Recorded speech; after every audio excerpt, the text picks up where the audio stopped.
Welcome to the deep dive.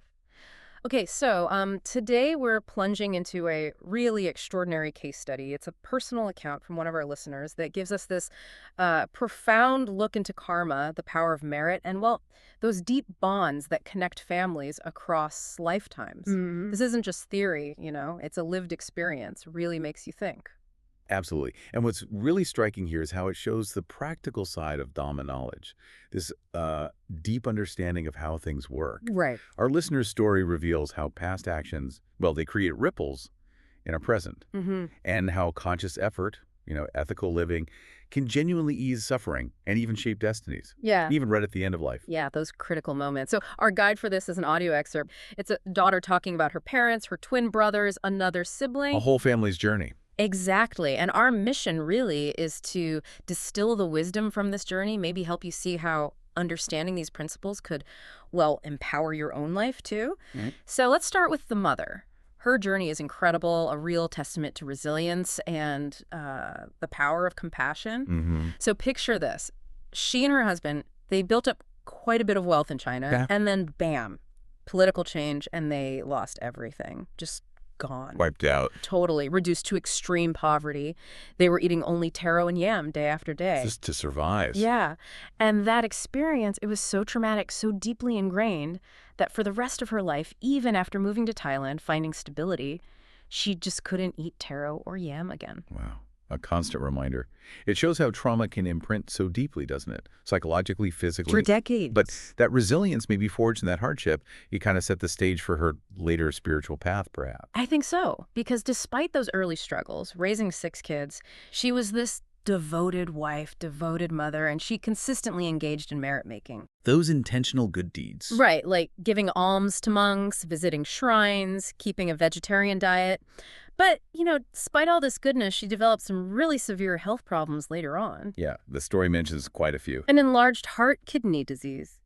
Though, interestingly, she never needed dialysis. Which is remarkable in itself, given kidney disease. It is. And Parkinson's disease, too, with the shaking hands, the slow responses, and chronic knee pain. Agonizing pain, apparently. To the point of tears, it says. Confined her to a wheelchair for years. Yeah. Immense suffering. But then, this is where things really take a turn. The daughter's intervention. Exactly. Her daughter learned about Dhamma knowledge, studied it, and she realized that making merit, generating more positive energy, that was her mother's best hope. A conscious application of the teachings. Right. So she guided her mother to dedicate herself even more to merit making. Significant contributions like Kathina offerings. Which are, annual offerings of robes and essentials to support the monks. A big deal. A very big deal. And even Emperor Kathina, which is like a really grand version of that. Huge merit associated with that. And because her mother had cataracts, couldn't really watch TV, she listened to the Dhamma teachings on MP3s, constantly absorbing this wisdom. Isn't that immersing her mind in it? And here's where it gets really interesting. Yeah. Because of these continuous, dedicated acts of merit, her mother's Parkinson's symptoms, the severe knee pain, they significantly reduced, almost completely vanished. Vanished. That's extraordinary. Isn't it? And remember, despite the kidney disease, still no need for dialysis. It's really compelling. It suggests that the merit she was making in this life was actively counteracting or alleviating the karmic results that were causing the suffering. Softening the blow, maybe. Or perhaps even overcoming some of it. It shows the power of intention and action right here, right now. The mother became, well, joyful about it, really appreciated making merit, always wanted her daughter to include her money in the offerings. She felt the benefit. Deeply. And this carried on right to the very end. As her health failed, she became bedridden, but she was conscious. Oh, we were. And the daughter was constantly there, reminding her of all the good she'd done, naming specific merits, like that Kathina offering in a 2548 Buddhist era. Keeping those positive thoughts front and center. And her contributions to the Glass Pillars Project, this massive temple project, the Maharatana Viharna Code. Huge merit potential. Building something for generations of practitioners. So the daughter painted this vivid picture of heaven for her: no sickness, divine food, servants, beautiful mansions. Guiding her aspiration. Encouraging her. Right. Focus only on the merit. Aim for the highest heaven possible. And this highlights such a crucial point in the teachings, doesn't it? That state of mind right at the moment of death. It's pivotal. It profoundly influences where we go next. The daughter's actions are a perfect example. Absolutely. But then there was a complication. Yeah, the rest of the family. Grandchildren, other relatives. Understandably, they were overwhelmed with grief, crying uncontrollably. Which is natural, of course, but But it could have been a problem. That display of grief, it apparently caused the mother worry, concern for her children. and that worry, that attachment could have pulled her consciousness downwards, away from the pure focus on merit needed for good rebirth. A critical moment. But Right. the daughter, amazing presence of mind. What did she do? She quickly stepped in, calmly reframed the tears, told her mother, "They're not crying out of sadness, Mom. They're crying tears of joy." Joy. Joy for her transition. Moving to a new, beautiful, pain-free body. She used this analogy, like changing from a clay pot to a golden vessel, becoming a goddess in heaven. Ah, shifting the perspective entirely. Brilliant. Urged her mother, "Stay calm, focus only on your merit." And then, this final, powerful act. Yes. She placed an envelope of money in her mother's hand for that glass pillar project again, assured her, "This merit, Mom, it'll bring benefits for 1,000 years in heaven." Wow. Reinforcing that connection to goodness right at the very end. Her mother held the envelope, seemed conscious, and then just peacefully passed away, 80 years old. Incredible presence and guidance from the daughter. And immediately after, the daughter started chanting Buddhaguna, praising the Buddha's virtues, just to make sure her mother's consciousness stayed connected to that merit as, the subtle body departed. Masterful. Truly masterful and compassionate handling of that crucial transition. So the Dhamma knowledge also gives insights into why she had those ailments, right? The karmic roots. Exactly. The cataracts, for instance.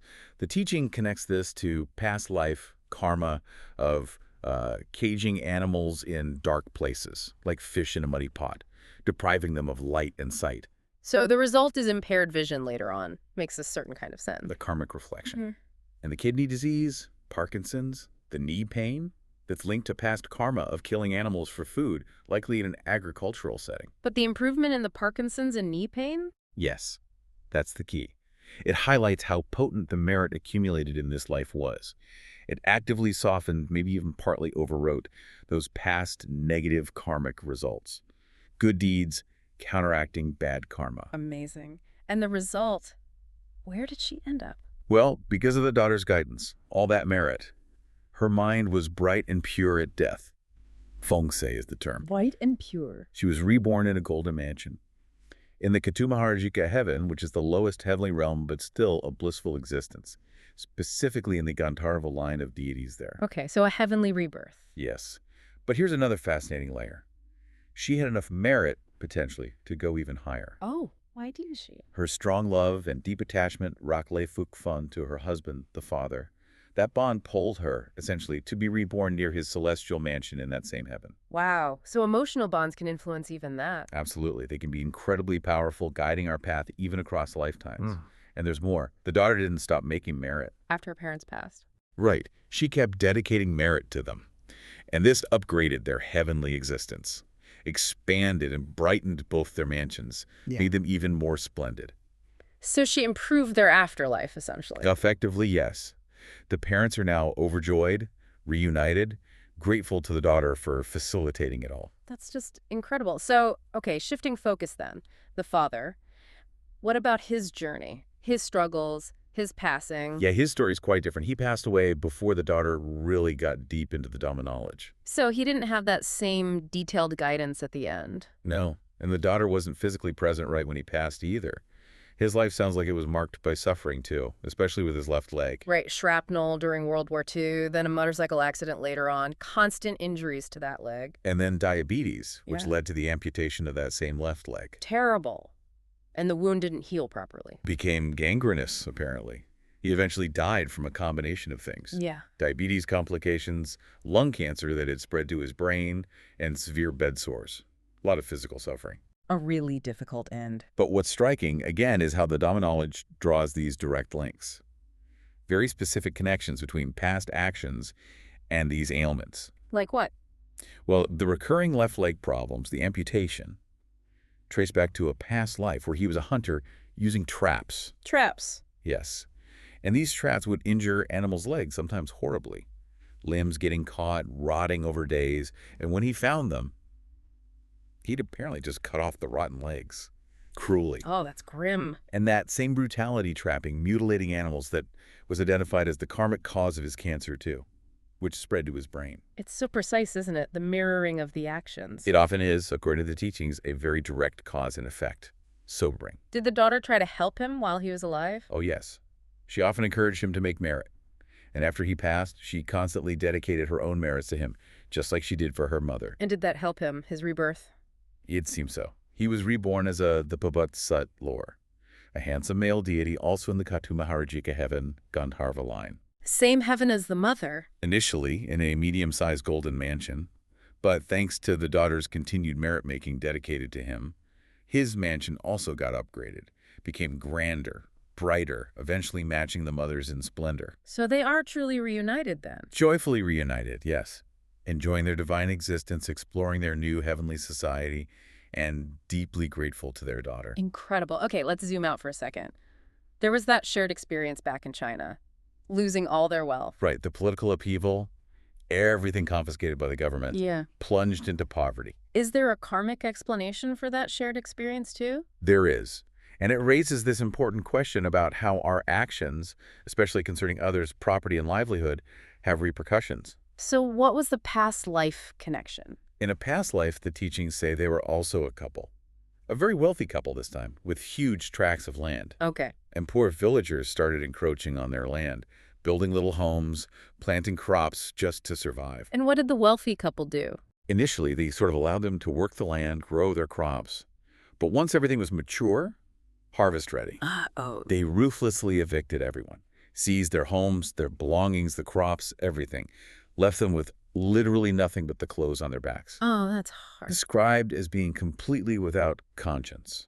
And that specific act, being stripped of everything, directly mirrored their own experience lifetimes later in China when their property was confiscated. Wow. What goes around comes around on a grand scale. Exactly. It doesn't matter the era, the political system, the karmic principle holds. Actions have consequences, especially when they cause profound harm to others' basic security. A powerful lesson there. Okay, let's shift now to the next generation, the twin sons. Their story offers a different kind of insight, doesn't it? Yes, into innate dispositions, temperament, and also how external influences can shape things. So they were twins, very close as little kids, apparently very loving. But as they got older, they started fighting a lot, caused their mother, the narrator, quite a bit of distress. Understandable. She loved them both equally, made a real point of never comparing them. Which is good parenting, right? Absolutely. But others didn't follow suit. Relatives, acquaintances, they did compare the twins frequently. And often they'd highlight the younger twin as being, better in various ways, smarter, quicker, whatever it was. That can be so damaging. And the result, according to the narrator, was that the older twin developed this aggressive, kind of withdrawn personality, probably feeling inadequate, overshadowed. Makes sense. Constantly being measured and found wanting. And the mother noticed a key difference, too. The younger twin seemed naturally generous, inclined towards merit-making. The older one just wasn't. And the Dhamma knowledge provides a reason for that difference too, doesn't it? It does. Fascinating stuff again. What's amazing here is how subtle things like an inner feeling, a reaction, how that can solidify into a disposition that follows you across lifetimes. It's not fleeting, that inner world. So what was the past life story for the twins? They were also twins in a past life. Also the children of the current mother. The connection continues. They loved their mother deeply in that life. She was apparently a very good person. And she often encouraged them to make merit then, too. Okay. As she was dying in that lifetime, both twins, out of love, wished to be reborn as her children again. And they were. But here's the difference. The older twin, back then, whenever prompted to make merit, he felt this deep irritation, described really vividly as like an insect burrowing in his heart. Wow. A visceral reaction against doing good. An aversion, yes. Yeah. While the younger twin, when making merit, his mind was bright, clear, positive. So those distinct feelings, those mental states around merit-making. They carried over. Yeah. Became their innate temperaments, their default settings in this current life. Then compounded by their age and those external comparisons just piled on top. So what's the recommendation for the family now? It's pretty clear. First, absolutely stop comparing them. Everyone needs to be on board with that. And second, make a conscious effort to praise the older twin frequently. build him up, affirm his good qualities. Positive reinforcement. Exactly. The idea is this will help ease those feelings of inferiority, gradually resolve the aggression and withdrawal, because fundamentally they're both seen as inherently good kids. So present actions, conscious parenting, can influence even these deep-seated karmic patterns. It shows we're not just puppets of the past. We have agency now. Good point. Okay, there's also a third son mentioned. His path is a bit different. Yes, the one who doesn't identify as Buddhist, unlike the rest of the family. Why is that, according to the Dhamma knowledge? Well, it highlights another aspect, Mm. the importance of deep understanding, not just nominal affiliation. The insight here is that a true, pure understanding of the Buddha's teachings, something born from real wisdom or enlightenment, it acts like a shield. A shield against what? Against confusion, delusion, being easily swayed. The explanation given is that in a past life, this son was Buddhist, but only nominally. He didn't seriously study the teachings in depth. Didn't engage with it fully. Right. And he also didn't cultivate what's called wisdom perfection, panibarami, which involves things like supporting the education of monks and novices, fostering wisdom in oneself and others. So, because of that lack of deep engagement and cultivation. In this life, even though he was born into a Buddhist family, he hasn't really dived deep into the teachings. This leaves him, in a sense, spiritually vulnerable, lacking a strong inner immune system against other beliefs or influences that might pull him away. That's an interesting way to put it. The teaching contrasts being a captive of Marnanara, representing greed, hatred, delusion, and knowing you're captive but seeing the path out, versus being an unknowing captive who gets easily misled because they lack that deep understanding. That knowledge provides inner strength. So what should the daughter do? How can she help her brother? The recommendation is gentle guidance. Encourage him to study Buddhism alongside whatever beliefs he currently holds. Not necessarily to convert him immediately, but to explore. Compare and contrast. Exactly. Guide him to look at the Buddha's life, his wisdom, his enlightenment journey, the teachings, the positive results for followers, and compare that history and substance with the founders and teachings of other paths he might be exploring. Let him make an informed choice. Yes, based on reason, on understanding, on his own inner conviction, not just being swept along. It's about empowering him to cultivate his own wisdom. Okay, so finally, let's bring it back to the narrator, the daughter who shared the story, and her siblings. What about their collective path? There's an insight there too. All the children, including the narrator, are seen as having been important provision suppliers, kongsabian, for the spiritual community over many lifetimes. Meaning they've consistently supported monks, nuns, practitioners? Yes, supported the Dhamma community, the Mukana, with resources, dedication, helping the spiritual path flourish. So they have a shared history of supporting the path. Strong shared history. And this raises another point. How does that consistent effort, that shared aspiration, especially made collectively, how does it compound over lifetimes? It builds momentum not just individually, but for their shared journey. So the recommendation for them is? Keep going. Continue on this path of merit-making spiritual practice. Strive to do even more. And, crucially, make a steadfast vow and aspiration to follow this Dhamma community, this lineage of practitioners in all future lives. Until they reach the ultimate goal. This would hang them. The ultimate truth, the end of suffering, Nibbana. It's about locking in that intention to progress together towards liberation. Wow. What an absolutely incredible detailed journey through one family's karmic story. It really is. From, past lives causing present illnesses to the sheer impact of the daughter's focus and dedication at that critical moment of death. And all the intricate dynamics between the siblings, it just shows how deeply woven together our actions and destinies really are. Those invisible threads through time. You really see how every action matters. Every intention creates a ripple. Indeed. And this case study, it really hammers home that understanding karma isn't just about, looking back and saying, oh, I did that wrong. It's more active than that. Much more active. It's about consciously, deliberately cultivating merit and wisdom right now, in the present, because that's what empowers us to actually shape our future. Yeah. And the future of the people we care about. Understanding cause and effect to create better effects. Precisely. It's really a profound call to live consciously, to act compassionately, knowing that every choice resonates, maybe for lifetimes.